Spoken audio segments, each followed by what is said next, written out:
अस्सलाम वालेकुम। आज हम बात करेंगे कि हम अल्लामा इकबाल की शायरी को घर बैठे कैसे समझ सकते हैं। तो बहुत से मेरे दोस्तों ने बात की कि वो अल्लामा इकबाल की शायरी को समझना चाहते हैं, लेकिन उनको समझ नहीं आती पढ़ने से।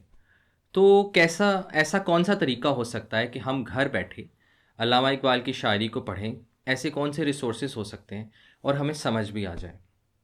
तो आज मैं आपसे एक बहुत ही ज़बरदस्त कुछ बातें शेयर करना चाहता हूँ, और अगर आप अल्लामा इकबाल की शायरी में इंटरेस्टेड हैं तो ये वीडियो ज़रूर देखें, और आपको इसमें बहुत सी बातें ऐसी मिलेंगी जिससे आप अल्लामा इकबाल की शायरी को समझ सकेंगे। अच्छा, सबसे पहले बात करते हैं कि सबसे बेहतरीन तरीका क्या है। अगर तो देखें, कोई अगर उस्ताद मुयस्सर हैं आपके करीब, उर्दू पे उर्दू के उस्ताद जिनको अच्छी उर्दू पे अबूर हासिल है और शायरी का भी काफ़ी पता है, तो उससे बेहतर तो कोई चीज़ नहीं है कि आप उस्ताद से समझें और उनसे बात करें, और उनसे आप पढ़ सकते हैं, उनसे आप रहनुमाई ले सकते हैं। लेकिन अब इसमें दो मसले हैं। एक तो उस्ताद ढूंढना, ठीक है, फिर उसके बाद या तो आप पढ़ने के लिए कहीं जाएंगे, या अगर उस्ताद भी आते हैं तो वो भी ये एक मुश्किल तरीका है। और आज का चूँकि हमारा मौजू भी यही है कि हम घर बैठे कैसे समझ सकते हैं। तो अगर उस्ताद मुयस्सर नहीं है तो मैं आपको ये सजेस्ट करूँगा कि आप बहुत अच्छी सी कोई शरह जो है अल्लामा इकबाल की किताबों की, वो चूज़ करें।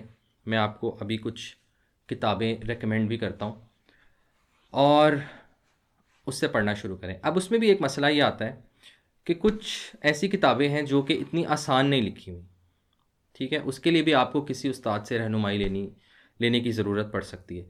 जैसे मैं आपसे शेयर करता हूँ, ये एक शरह बांगे दरा मेरे पास है अल्लामा इकबाल की। ये एमडी चौधरी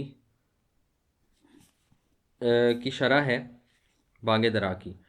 इसको मैंने पढ़ा तो ये बहुत ज़्यादा आसान नहीं है। एक तो बहुत जो इसका तर्जुमा है और तशरीह है, कुछ उसमें उसमें भी ऐसे अल्फाज इस्तेमाल हुए हुए हैं जो कि शायद अगर कोई पढ़ना बिल्कुल शुरू कर रहा है तो उसके लिए मुश्किल हो। तो मैं आपके साथ कुछ ऐसी किताबें शेयर करूँगा जो बहुत ही ज़बरदस्त लिखी हुई हैं। अम, ये शरह बांगे दरा है, प्रोफेसर हमीदुल्लाह शाह हाशमी की शरह है, और इसको पब्लिश किया है बुक कॉर्नर वालों ने, जो कि जेहलम में एक बहुत ज़बरदस्त प्रिंटिंग की और ये पब्लिशिंग की कंपनी है। इनकी 4 किताबें आप इकबाल की ले लें।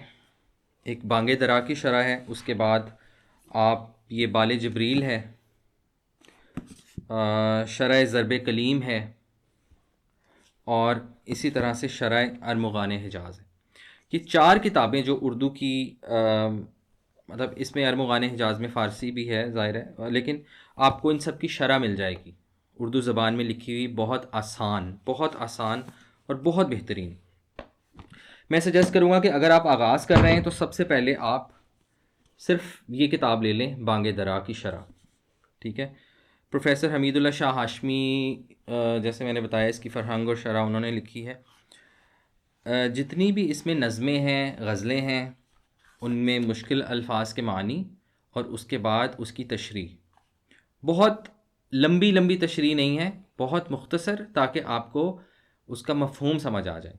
और मेरा ख़्याल है ये बहुत इम्पॉर्टेंट है आजकल के दौर में, कि बहुत ज़्यादा लंबी किताबें, शायद आपके पास इतना टाइम भी ना हो, तो आगाज़ जो आप करेंगे, आपको मुख्तसर और जामे किसी किताब की ज़रूरत होती है ताकि आपको बात की समझ आ जाए। और उसके बाद अगर आपने गहराई में जाना है तो आप फर्दर कुछ और किताबें लेके मज़ीद आप उसकी डेप्थ में जा सकते हैं। एक तो इसकी तबाद बहुत अच्छी है, बहुत ही आसान ज़बान इस्तेमाल की हुई है, और आपको पढ़ने में मज़ा भी आता है क्योंकि तबाद बहुत अच्छी है। बड़ी ख़ूबसूरती के साथ इसको उन्होंने छापा हुआ है। अगर मैं आपको थोड़ा सा दिखाऊं तो आप देख सकते हैं कि किस तरह से इसमें लिखा हुआ है। अगर आप चारों किताबें लेंगे तो मैं आपको ये सजेस्ट करूँगा कि आप एक तरतीब के साथ इसको पढ़ें। चूँकि पहली किताब जो है ये बांगे दरा है, इसकी शरह को पहले पढ़ें। ये बाले जबरील उसके बाद आप पढ़ लें, ठीक है। बाले जबरील जो है ये दूसरा मजमू है, ठीक है, इकबाल का। बाले जबरील के बाद आप ज़रबे कलीम पढ़ें और आखिर में आप अनमुगाने हिजाज पढ़ें। वैसे तो आपको तरतीब मलहूज़ रखने की कोई ज़रूरत नहीं है, लेकिन ये मैं इसलिए रेकमेंड कर रहा हूँ कि जब आप एक तरतीब से पढ़ते हैं तो आपको शायर की जो सोच है उसका इर्तिका जिस तरह से हुआ उसका भी अंदाज़ा होता है। अगर आप उनकी आखिरी किताब पढ़ें तो अरमुगान हिजाज, तो उसमें आपको उस वक्त तक अल्लामा इकबाल जो है ना फ़लसफ़ा बहुत उनकी शायरी में आपको नज़र आता है। तो आपको उनकी सोच का जिस तरह से इर्तिका हुआ और वो आप उससे भी आपको आशनाई मिलेगी। लेकिन कोई ज़रूरी नहीं है कि आप एक तरतीब रखें, आप जिस तरतीब में चाहें आप पढ़ सकते हैं, लेकिन इकबाल को पढ़ें ज़रूर, समझने की कोशिश ज़रूर करें। तो ये तरीका है, पढ़ने की आदत डालें और इकबाल को पढ़ना शुरू करें। आप देखेंगे कि आहिस्ता आहिस्ता आपकी वोकेबलरी में इजाफ़ा होगा और आपको समझ आना शुरू हो जाएगी। तो उम्मीद करता हूँ कि आपको ये वीडियो अच्छी लगी होगी। अगर आपको पसंद आई है वीडियो तो काइंडली मुझे ज़रूर बताइएगा, और अगर आप मज़ीद भी कुछ पूछना चाहें तो ज़रूर कमेंट सेक्शन में आप मुझसे पूछ सकते हैं। आज के लिए इतना ही, इजाज़त दें, फिर मिलेंगे अगली वीडियो में। अल्लाह हाफ़िज़।